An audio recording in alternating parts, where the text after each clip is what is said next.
আসলে বাসায় বসে থাকতে কারোর ভালো লাগে না, তেমন আমিও আমার এক ফ্রেন্ডের দাওয়াতে চলে গিয়েছিলাম তাদের এলাকায় যেয়ে তাদের সাথে একটু আনন্দ করলাম। করার পরে যে আমি একাই গিয়েছিলাম,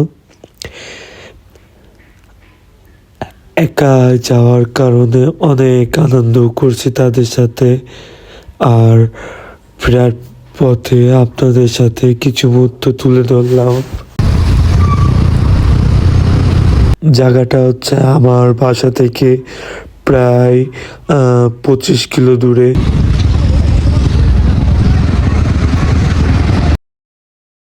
আর রাত হয়ে গেছিল অনেক।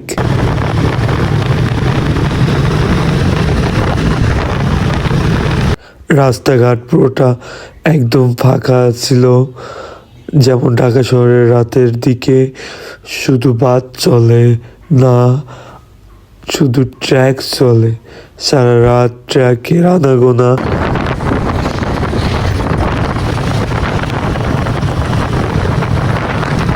তেমনই একটার পর একটা ট্রাক, বড় বড় বড় ট্রাক যেগুলা কন্টেনার বহন করে।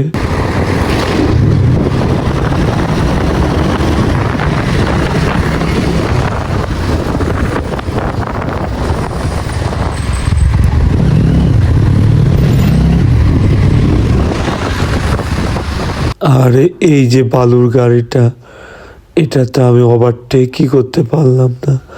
এটা এত বেশি স্পিডে চালাচ্ছিল।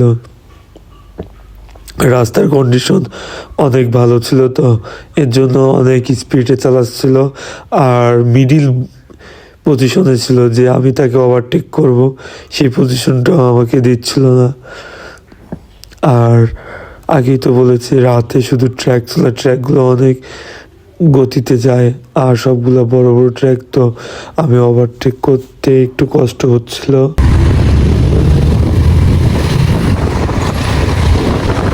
একের পর এক গাড়ি এসেই যাচ্ছে, কিন্তু আমি ওভারটেক করার সুযোগই পাচ্ছি না, কারণ আমার দুপাশ থেকে গাড়িটা এত জোরে চাপ দিচ্ছে যে আমি ওভারটেক করে কিভাবে যাব।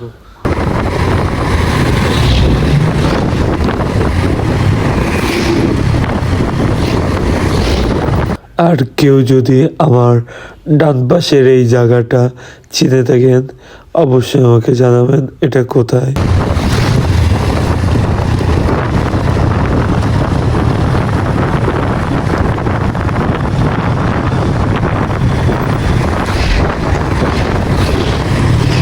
সবচেয়ে বেশি আমার একা একা ঘুরতে অনেক ভালো লাগে, কারণ বাইক 2-3টা থাকলে অনেক ঝামেলা হয়, অনেক কি হয়ে যায়।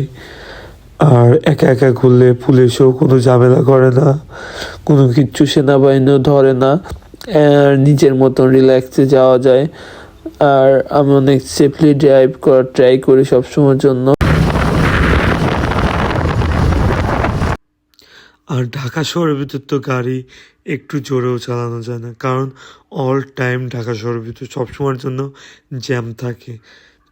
যারা ঢাকা শহরের ভিতর বাইক রাইড করে তারা অবশ্যই জানে।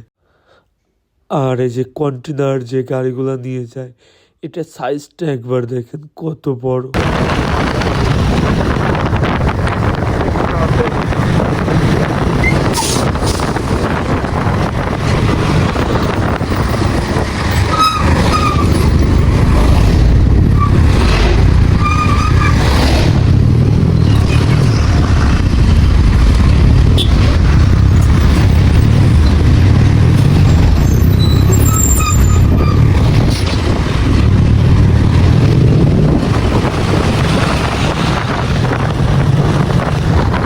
প্রায় বাসার কাছে চলে আসছি।